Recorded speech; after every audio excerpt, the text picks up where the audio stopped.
I'm going to make a little confession. I'm not great at video games, and I never have been. I play them and I love them, but I lack any kind of real skill. I've come to terms with that, though. I'm really more of a wanderer. My mom said that going for a walk with me, you'll never break a sweat, because I'm constantly stopping to look around, poking at things with sticks, taking pictures, and that's really my gameplay style to a T. This kind of digital frolicking really started for me with The Legend of Zelda: Ocarina of Time. It took me months to realize that after I left the starting area, I was supposed to be doing something. As soon as I left Kokiri Forest, I was just wandering around aimlessly, exploring this low-poly world. Even though I didn't really do much in the game at first, it was all that I could think about on my hour-long bus ride home. I would just let the game run in the background as I did my homework. Eventually, I did beat the game, with my cousin beating the hard and scary parts for me, thanks Cass, and I was just delighted with the fictional world that I'd just adventured in. These days, I play Zelda music on loop as I work. It's really awesome that the places I used to explore as a kid are still places that I can revisit now in a new context. That comfortable nostalgia really inspires my art and stories, and I've always wanted to just jump into the TV and live in these worlds. So I went back to look at some of my favorite places throughout the Zelda games, and I'm going to be listing the top 5 places that I would consider purchasing real estate in Hyrule. I'm only going to pick 5 places, and I'm limiting my choices to 1 game per selection. There are so many cool places in the Zelda universe that wouldn't necessarily be comfortable to live. For example, Rito Village would be cold and drafty, especially since the houses have no walls, and Zora's Domain would be very wet and chilly. I'm going to be taking into consideration the wider world around where I'm choosing, to put the location into a better context. That being said, I opted to exclude anywhere from Majora's Mask, though it's my favorite Zelda game. I feel like Termina would be kind of a depressing place to live, and I'd hate the possibility of being stuck in a time loop. So what am I looking for in a Hylian home, and what were my criteria for my ranking choices? Essentially the same thing I'd look for in a real home if money were no object. Aesthetics, convenience of the neighborhood and the outside world, comfort and amenities, safety, and friendliness of the neighbors. It's free real estate. In 5th place is Outset Island, the starting area of Wind Waker. It's cheerful, bright, and colorful. It seems like a nice little community with ocean views all around. Most of the villagers seem pretty laid back, no real problems except for that one snotty kid. Disgusting! I really love the idea that you have to use a little boat to get around and explore. I really have a soft spot for ships and ocean voyages. Even if I couldn't travel a lot in this world, since the Great Sea is quite dangerous, I could still keep in touch with people. I'm a big fan of the Rito mail system. Also, Beetle's ship is always circling. I really just wish it was more of a floating 7-Eleven than a bait and tackle shop so I could get snacks. Overall, a nice amount of comfort and amenities for how isolated the island is. The houses here are also adorable. I think I'd go visit Link's grandma as often as possible to keep her company and to get some of that magical soup. Next up is Kokiri Forest from Ocarina of Time. Coming back here feels like a shot of pure nostalgia injected directly into my heart. I have so many memories of running around here or just parking myself under the waterfall and letting the game run. This place feels so magical and lighthearted. It's laid out like a jungle gym, perfect for frolicking and exploring. There's literally magic particles and fairies floating around in the air, and I like to think that it's like the opposite of what breathing in pollution does to you. The problem really would be the neighbors and the society as a whole. Do I want to live in a neighborhood of children, run entirely by children? Especially once the Great Deku Tree dies, and it's every forest child for themselves. What do they eat? There's no restaurants, and I'm guessing that their diet consists mainly of Deku nuts, and that seems like it would get old fast. Also, the houses don't have doors, and little kids aren't known for respecting personal boundaries.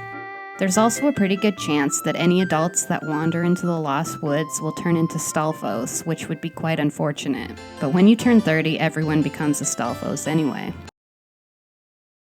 Location number 3 is Ordon Village from Twilight Princess. This is probably the most peaceful and relaxing place in all of the Zelda universe, while still being a bit mysterious. I really love how sun-dappled Ordon looks, especially when so much of the game focuses on exploring themes of light and darkness. and this game does a really amazing job of communicating that both visually and atmospherically. Out of all of his homes, Link's house in Ordon is my absolute favorite. It's a more grown-up version of his treehouse in Ocarina of Time, this time with a door.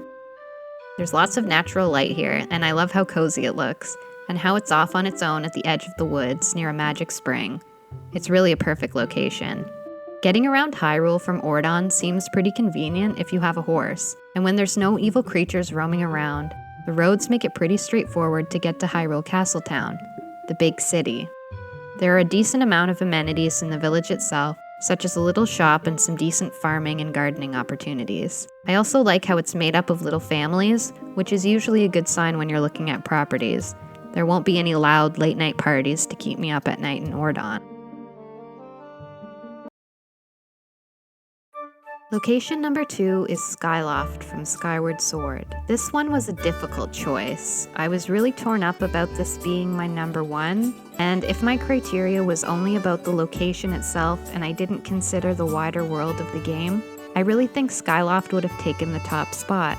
This floating island is beautiful. There are lots of flowers, butterflies, it's bright, colorful, and full of friendly people. It's also a relatively large, self-sustained community. There are lots of amenities, including a prestigious academy and shopping center. I love the colorful hobbity houses and the design of the buildings. Skyloft itself is also fairly safe, but it's pretty isolated. There really aren't any options for traveling or vacationing anywhere. Although I would love to fly over to the Lumpy Pumpkin on a regular basis for some hot pumpkin soup, it sounds absolutely delicious.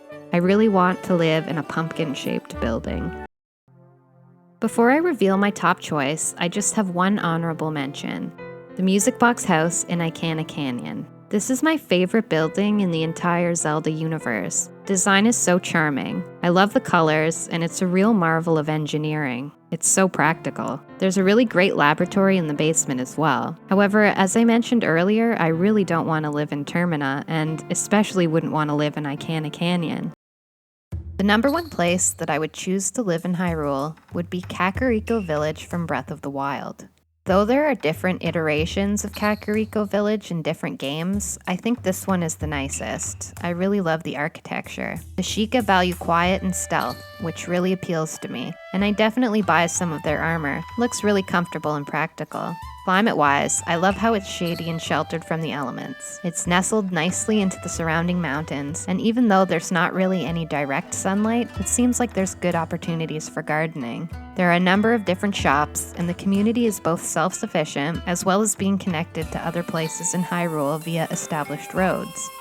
There are so many places in Breath of the Wild that I would want to spend time exploring and painting, but this is definitely where I would settle down. I know that Link actually gets a house in Hateno Village, but Kakariko seems so much more peaceful and relaxing, and I wouldn't want to live anywhere near that cursed nightmare statue. Speaking of curses, that's why I wouldn't want to live in the Ocarina of Time version of Kakariko, despite the nostalgia. That place is deeply cursed. The graveyard here seems peaceful, serene, and I don't get any evil vibes, though who knows what Breath of the Wild 2 has in store. Just watch. There's going to be some unimaginable horror underneath this village. There's nothing like an ancient blood curse to screw up the housing market. When I was making this list, I realized that all of these locations, except for the last one, were starting areas. I think that's a testament to the atmosphere created by the Zelda games. You get a real sense that you're leaving the safety and comfort of the home you've always known for the cold, dark unknown. Though you're fighting for the good in the world, it's the warmth of home that keeps you going. Though the bittersweet reality is you can never come home completely unchanged.